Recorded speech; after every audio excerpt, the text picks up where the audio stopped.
Hi, folks. We're back. Jimmy? Hi, everybody. Also, Larry, I want to let the people know that if you do see everything you like, tell a friend, add your comments, and also hit like and subscribe. Back to you, Larry. And again, thanks for all those who subscribe. I appreciate it. And just keep the questions coming, because I don't care what the questions are. They could be about the mob that I was associated with because of the horses. It could be about horse racing. It could be about training, rigging, thoroughbreds, jockeys, anything.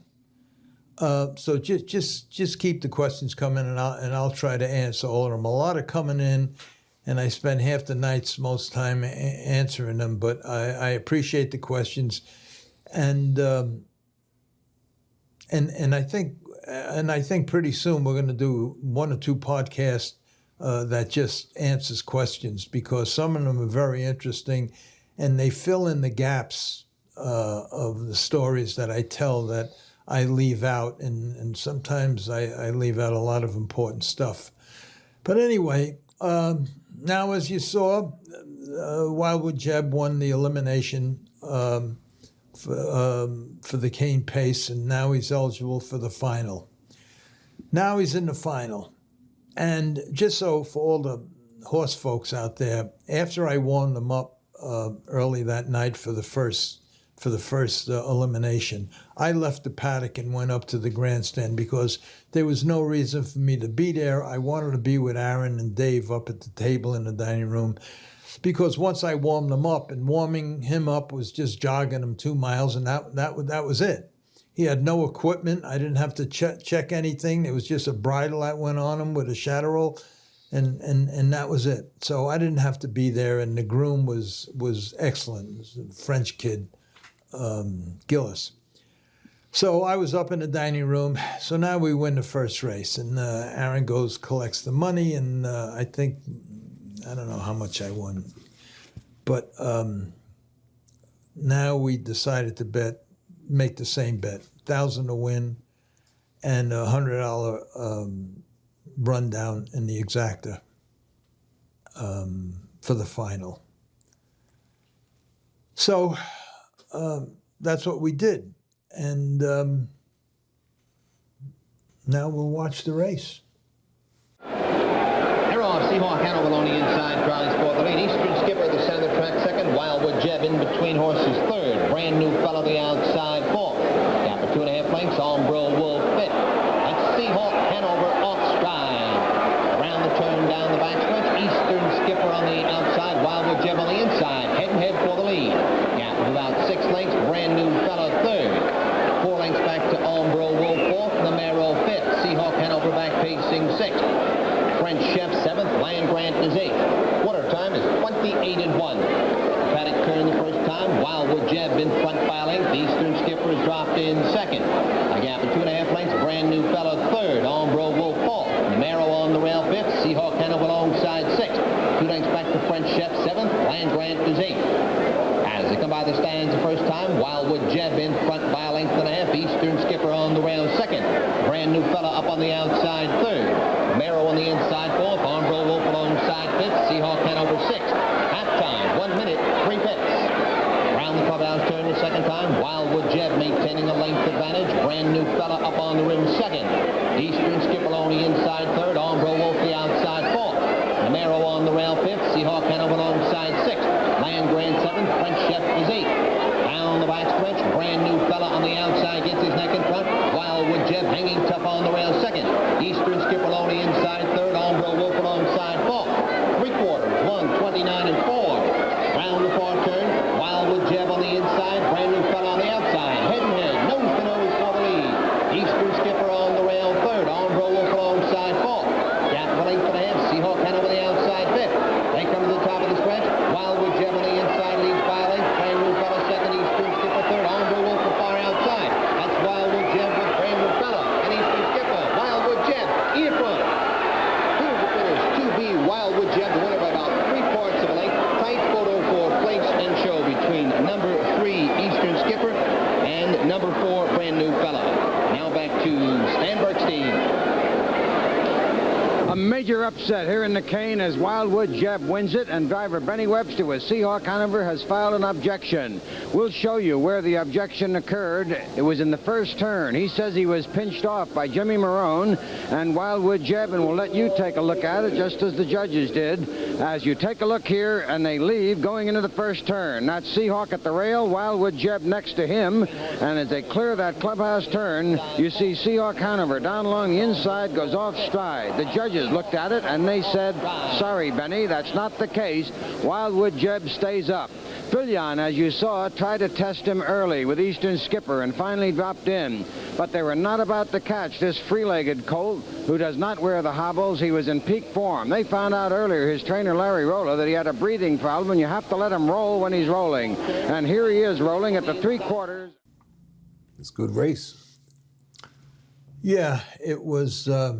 I was just happy to see. I don't get excited. I mean, I even when I was betting sports, I could have 100,000 on the line, and they could be on the 1 yard line, and I would just sit in my seat like this. I just cool as a cucumber. Them things they don't affect me like that.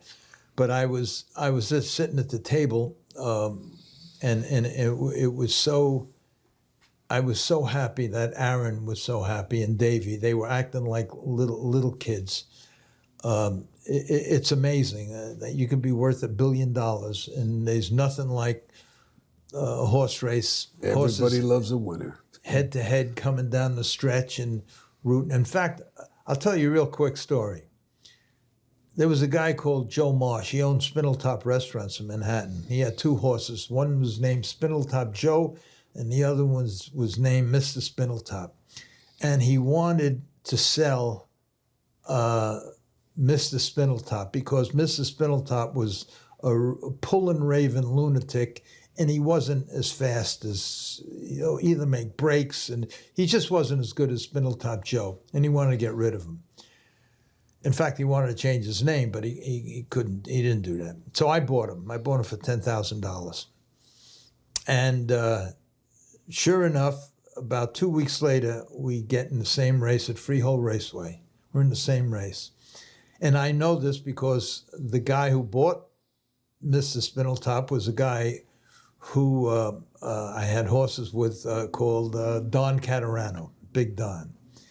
And he was in the dining room at Freehold, and Joe Marsh was sitting at the next table. So now we're at the top of the stretch. I'm driving Mr. Spindletop, and I forget who was driving. Maybe Hervé was driving Spindletop Joe. I'm not sure who drove him. Anyway, we're head and head, nose to nose, the whole length of the stretch. And Dave and Don told me after the race, after we, later on, that at the head of the stretch, Joe Marsh, who was the owner of Mr.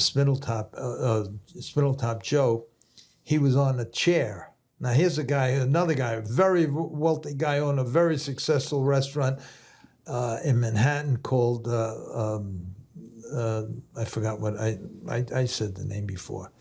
Rootin'.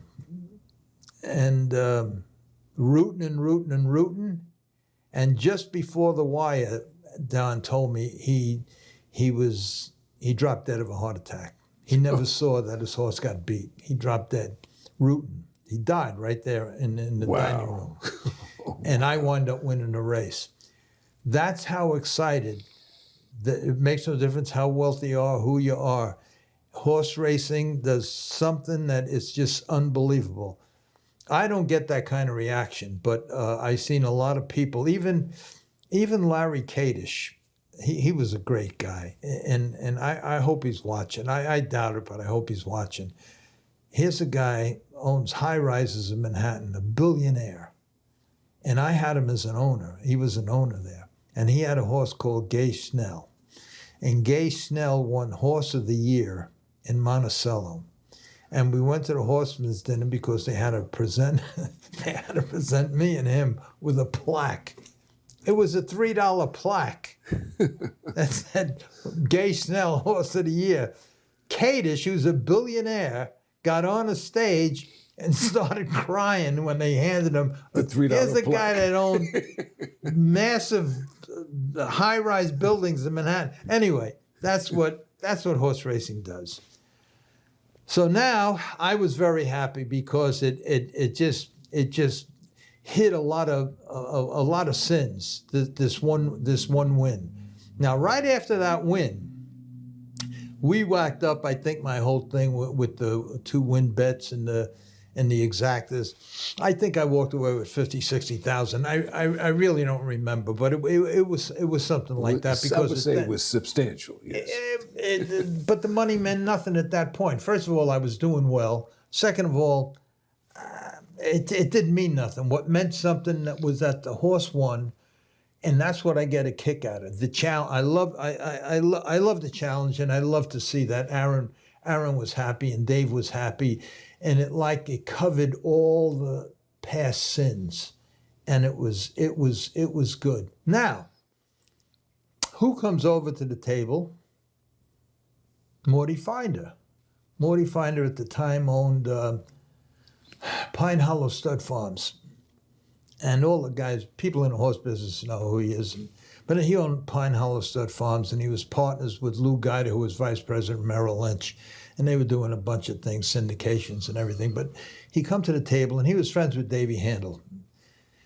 Morty was a gigantic wheeler dealer, very wealthy guy, big gambler, and played the game good. And him and Davey were good friends. So he comes over to the table, and he says, listen, he says, you're eligible for the jug. You go in a Little Brown Jug, and so Davey and Aaron look at me, and I said, "Of course we're going to the Jug." Those are one of the top 3. The Little big Brown races, Jug, right? yeah, they're like the Triple Crown of harness racing. These are In case the people cane pace, don't know that, I wanted you to yeah, explain. the cane pace, the Little Brown Jug, and then the Messenger. So then that's like the Triple Crown for harness racing.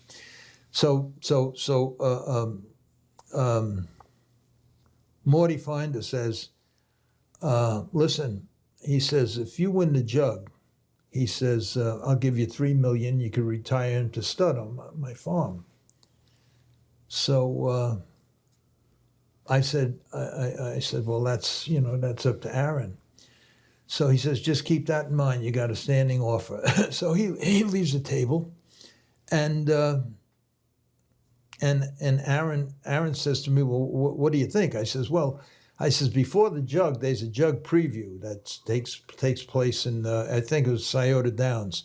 I says, the problem with the Jug Preview is that you're not racing against 3-year-olds, you're racing against aged horses, and there's a big difference between racing a 3-year-old, even though he's a good horse, in an open and an aged racehorse, a good, an open class racehorse that's 4, 5, 6 years old. Big difference.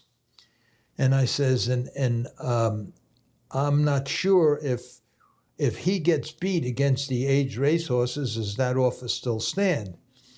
So Aaron says, well, don't worry about it. So now I enter the horse for Sciota, but Jimmy Marone can't. For some reason, he can't go up to drive. So now I have to drive. So I go up there and I drive him. And my concern too was racing against age racehorses, top horses up there at Sciota, and their age rate, they're not 3-year-olds. Anyway, the race goes off and I win. So now we have to go to the following week to the Little Brown Jug. Well, folks, that was it. It was a good ride. It was a good night. Well, the cane pace was good. And tune in next week. Oh, also, I want the viewers to know that if you do like what you see, hit like and subscribe, and also any comments that you have. And until then, it'll be next week. See ya. Good night, everybody.